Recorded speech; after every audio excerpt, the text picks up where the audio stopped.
It's Star Wars, it's Empire Strikes Back, it's E.T., it's Raiders, it's Temple of Doom. I mean, that is Jurassic Park. No, that's much later. But yes, but that's an astonishing run in those late 70s, 80s. Like, what was that like from a cultural perspective inside the company? It was pretty astonishing. I mean, I never saw the culture that whatever we were introducing. I know everything too well. I've always been in that culture anyway, of loving that work and loving those kind of shows. But it wasn't until like the mid 80s, people were saying, you're affecting the culture. I mean, you're opening up people's visions to what they can do. And the movies are phenomenal. I knew that part, but I just didn't realize the effect it had, until, 8 years into it or so, something like that. Part of it is that, a show ends and literally 4 or 5 days later, I'm probably on an airplane going to a location. So there's never a time to stop and think, well, for me at that time, to stop and think about what was going on. It was always the next series of problems.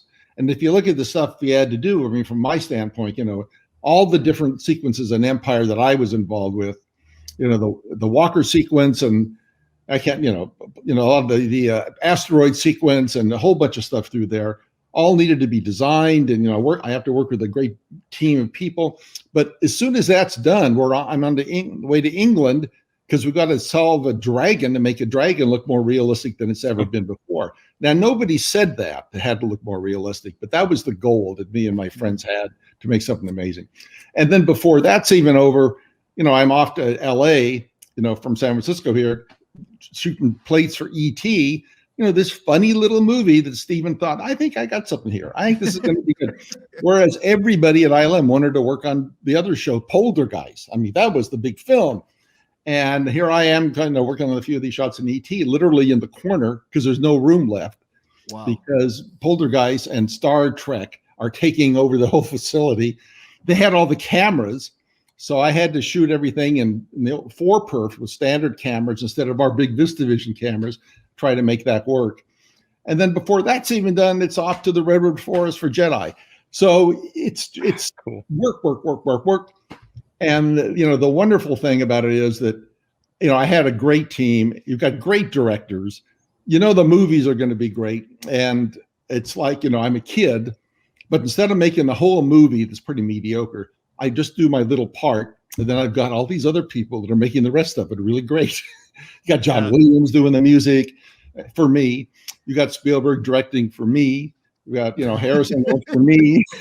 I'm getting the vibe you're very humble, because there's a reason you have so many Oscars hanging behind you, and more that we probably can't see. So there's something you're not telling us here. 6 more that we can't see if I do the math correctly. 9 in total, which is insane. Do you wish you had stepped back a little bit more and taken it in now that you can reflect on it, or is that the right pace to just keep running and running and running?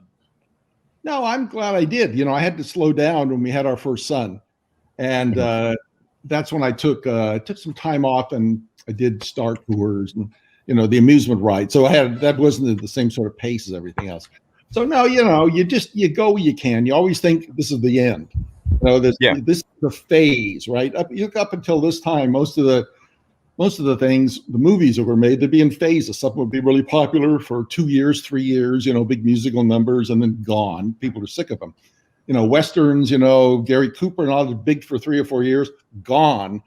And Ken Ralston and myself and Phil Tippett, all of us, we're all good friends from the beginning. We all thought this was going to be over in 2 years. So it's not like there was going to be anything after Empire Strikes Back. Or after Dragon Slayer, or after Raiders. What's that? It's and between Raiders and Star Wars, they're both serials, like based on serials, right? Serials were never very popular. Right. So it seems like these are not going to really go, but they'll be fun to work on.